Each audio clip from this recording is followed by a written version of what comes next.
आज का नया शब्द है एनकाउंटर, जिस पर हमारे देश में सियासी मुठभेड़ हो रही है और हमारे देश के नेताओं ने एनकाउंटर को भी हिंदू और मुसलमानों में बांट दिया है। एनकाउंटर दो प्रकार के हो गए हैं, एक जिसमें एनकाउंटर में हिंदू अपराधी होते हैं और दूसरा जिसमें एनकाउंटर में मुस्लिम अपराधियों पर गोली चलाई जाती है। 13 अक्टूबर को बहराइच की सांप्रदायिक हिंसा में जिस रामगोपाल मिश्रा को 10 लोगों ने जान से मार दिया था, आज उनमें से 2 आरोपियों को पुलिस ने एक एनकाउंटर में घायल कर दिया।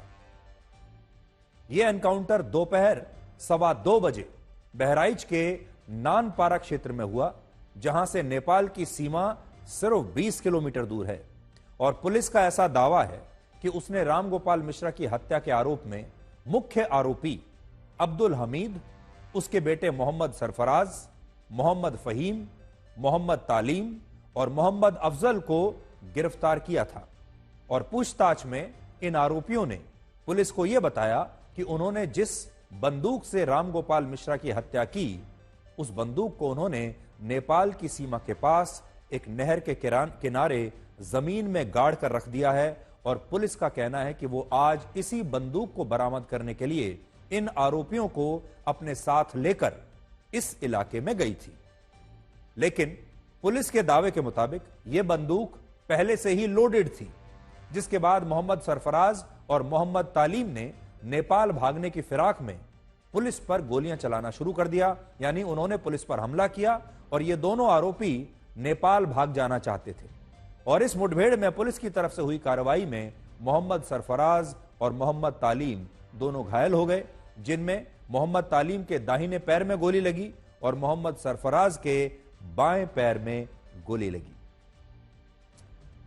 जब यह एनकाउंटर हुआ, उसके बाद आरोपी मोहम्मद सरफराज यह कह रहा था कि उससे गलती हो गई है और वो अपनी इस गलती के लिए माफी मांगता है। गलत काम कर रहे हो तुम, पुलिस के ऊपर हमला कर रहे हो। हम लोग गलती नहीं करेंगे, कभी गलती नहीं करेंगे। क्यों गोली चला दी है पुलिस के ऊपर? सर हम लोग भागना चाह रहे थे कि फायर ये सब गलत है ना? गलती वहाँ की अपराध करो फिर दूसरी अपराध कर रहे हो। गलती हो गई सर। प्यार से लेके आ रहे थे, इतना भरोसा नहीं था तुम लोगों पर, इस तरह करोगे। चलो फिर गाड़ी को बैठो।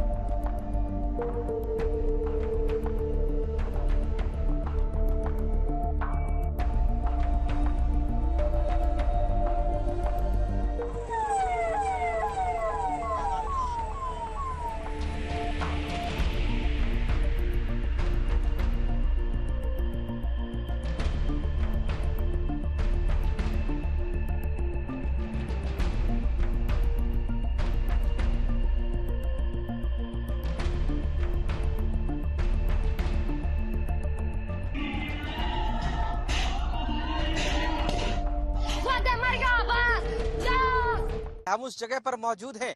ये जो जगह है ये बहराइच से तकरीबन 40 किलोमीटर दूर है और यहाँ पर इनकाउंटर हुआ है। आप देखिए जो एरिया है ये पूरा जंगल सा एरिया है, यहाँ पर बड़ी बड़ी झाड़ियां और पुलिस यहाँ पर बताया गया है कि दोनों आरोपियों को सरफराज और तालिब को लेकर आई थी और यहाँ पर बरामदगी के लिए, यानी कि जो उनके पास असलहा था, जो हथियार था, लोडेड हथियार उन्होंने बताया था कि यहाँ छुपा रखा है, उसके बाद यहाँ पर बरामदगी को लेकर आई थी और उस दौरान भागने की कोशिश की, पुलिस पर फायर करने की कोशिश की और पुलिस ने एनकाउंटर में दोनों को गिरफ्तार किया है। दोनों को गोली लगी है पैर में। टोटल 5 आरोपियों को पुलिस ने इस पूरी हिंसा में जो शामिल थे उनको गिरफ्तार कर लिया है। मोहम्मद सरफराज उर्फ रिंकू और मोहम्मद तालिम उर्फ सबलू, इनकी निशानदेही पे जब पुलिस की टीम नानपारा क्षेत्र में मर्डर वेपन की रिकवरी के लिए गई तो वहां पे इन्होंने मर्डर वेपन को लोडेड हालत में रखा हुआ था, जिसको लेकर पुलिस पर फायर किया गया। पुलिस ने अपनी आत्मरक्षा में जवाबी फायरिंग की, जिसमें इन दोनों को गोली लगी है। ये घायल हुए हैं, इनको उपचार के लिए पहुंचा दिया गया है और जो अन्य 3 अभियुक्त हैं उनको भी हमने हिरासत में ले लिया गया है। आज 5 को औपचारिक रूप से गिरफ्तार किया गया है। सभी के खिलाफ ठोस कार्रवाई की जाएगी। रासुका की कार्रवाई भी जल्द इनके विरुद्ध अमल में लाई जाएगी और अन्य जो अभियुक्त हैं उनकी तलाश भी जारी है। हमारी टीम्स ग्राउंड पे लगी हुई है। मैम किसी के जी अभी उपचाराधीन है, घायल है, मौत किसी की नहीं हुई है। इस मामले में अब तक कुल 13 एफआईआर दर्ज हुई हैं और पुलिस ने 57 आरोपियों को गिरफ्तार किया है, जिनमें मुख्य आरोपी का नाम है अब्दुल हामिद।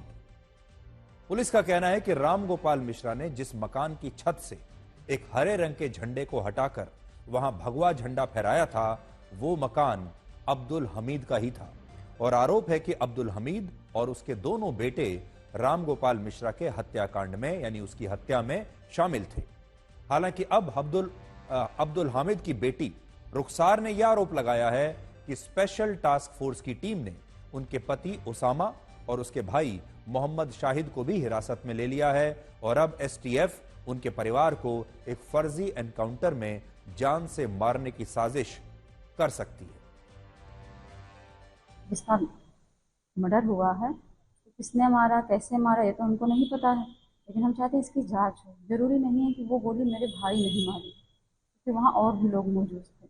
हो सकता किसी की साजिश हो या कुछ हो, इसके बारे में हम पूरा बता नहीं सकते। बाकी आगे बात हो अपने वकील के साथ। आपने खत लिखा था पीएम मोदी को भी, उसमें आपने उनको भी सूचना दी, सीएम को दी, डीजीपी को लिखा। आपने एक मार्मिक अपील करी थी कि मेरे भाइयों को, मेरे पिता को, मेरे पति को, मेरे देवर को उठाया है और उनका आता पता नहीं है।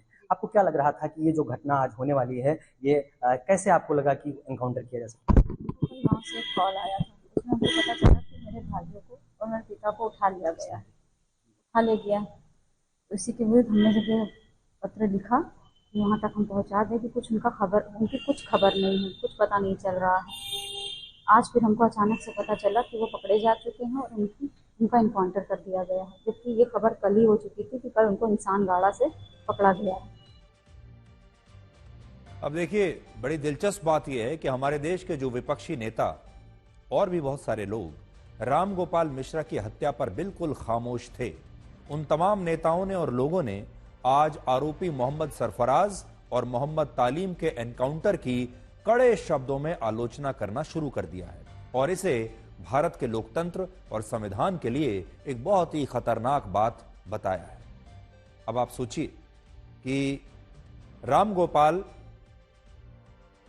अखिलेश यादव ने कहा है कि वो बिना नाम जाने भी ये बता सकते हैं कि सरकार ने किन लोगों का एनकाउंटर किया होगा और उन्होंने ये भी कहा है कि अगर एनकाउंटर और हाफ एनकाउंटर से कानून व्यवस्था में कोई सुधार होता तो उत्तर प्रदेश आज काफी आगे होता।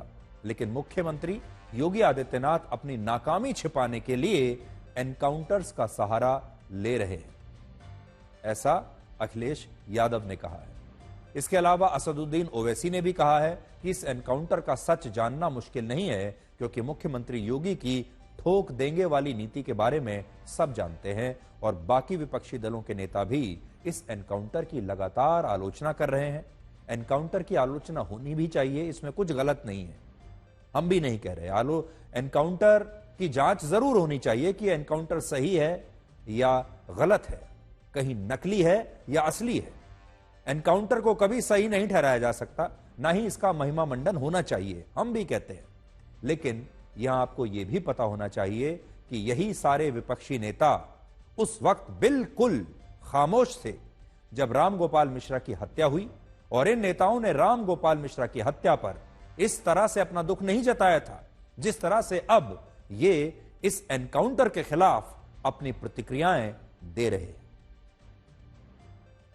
इनकाउंटर, हाफ इनकाउंटर, ये डराने के लिए हैं।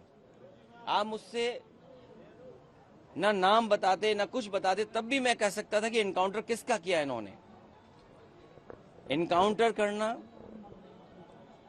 और नफरत को बढ़ावा देना, ये सरकार को नया तरीका मिल गया है काम करने का।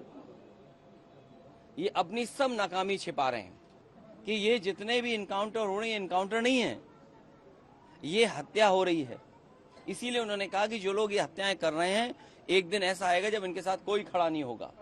देश संविधान से चलेगा, कायदे कानून से चलेगा, रूल ऑफ लॉ से चलेगा।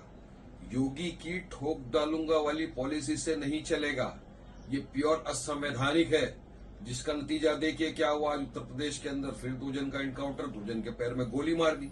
उत्तर प्रदेश में अगर गन की बुनियाद पे आपको फैसले करने हैं तो फिर न्यायालय का क्या काम है? क्या आप कार्रवाई धर्म, जात पात, समाज की बुनियाद पर कर रहे हैं? अगर ऐसा है तो ये गलत है।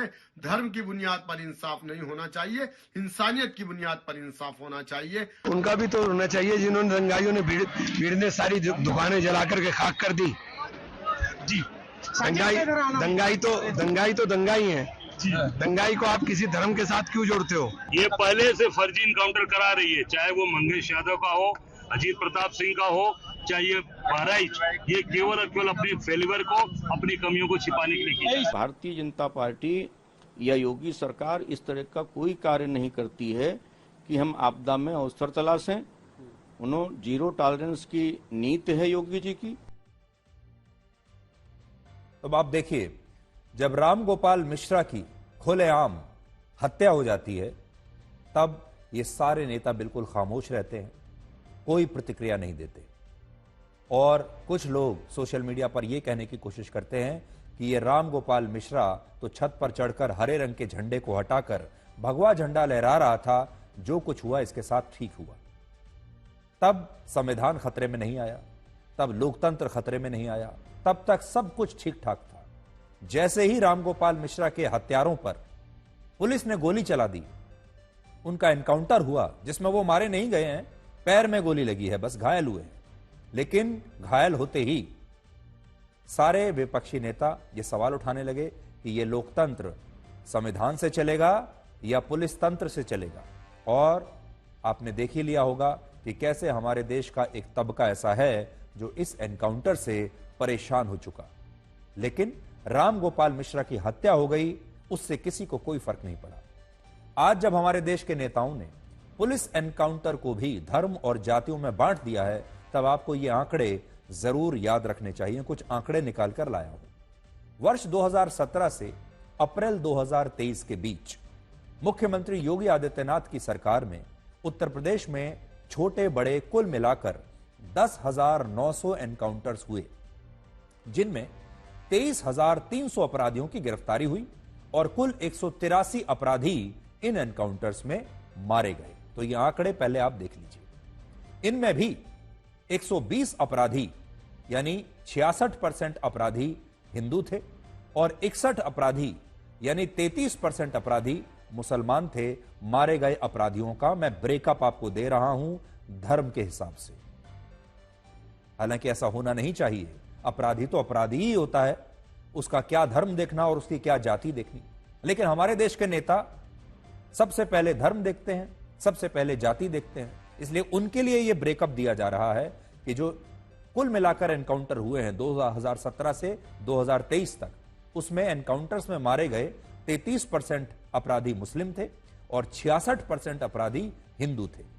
इससे यह पता चलता है कि उत्तर प्रदेश में जिन अपराधियों का एनकाउंटर हुआ उनमें हिंदू अपराधी मुसलमानों से कई गुना ज्यादा है। इसके अलावा अगर हम इन अपराधियों की जातियों को देखें तो 18 अपराधी ब्राह्मण थे, 16 अपराधी ठाकुर थे, 15 अपराधी जाट और गुर्जर समाज से थे, 14 यादव थे, 13 दलित थे, 3 आदिवासी थे, 7 ओबीसी थे और 2 अपराधी सिख समुदाय से थे। उनका भी ब्रेकअप देख लीजिए जातियों का, क्योंकि आजकल लोगों को जाति पूछने का बड़ा शौक चढ़ा है, तो जातियों का ब्रेकअप भी देख लीजिए, क्योंकि हर बात पर आजकल जाति पूछी जाती है। बहुत सारे लोगों को लगता है कि उत्तर प्रदेश में सबसे ज्यादा एनकाउंटर मुख्यमंत्री योगी आदित्यनाथ की सरकार में हुए हैं, जबकि कुछ रिपोर्ट्स ये भी बताती हैं कि वर्ष 2003 से 2007 के बीच जब मुलायम सिंह यादव उत्तर प्रदेश के मुख्यमंत्री थे, तब 499 बड़े एनकाउंटर्स हुए थे। वर्ष 2007 से 2012 के बीच मायावती की सरकार में 261 बड़े एनकाउंटर्स हुए थे। वर्ष 2012 से 2017 के बीच अखिलेश यादव की सरकार में भी 40 बड़े एनकाउंटर्स हुए थे। हालांकि ये योगी आदित्यनाथ के मुकाबले कम है, क्योंकि योगी आदित्यनाथ की सरकार में 208 बड़े एनकाउंटर्स हुए। इसलिए आज आपको इन आंकड़ों को भी याद रखना चाहिए। यह एनकाउंटर्स का ब्रेकअप पिछली कुछ सरकारों के मुकाबले दे दिया है। हालांकि हम यह स्पष्ट करना चाहते हैं कि ये आधिकारिक आंकड़े नहीं हैं और हमने इन्हें अलग अलग मीडिया रिपोर्ट्स को पढ़कर इकट्ठा किया है। आधिकारिक आंकड़े ये नहीं है।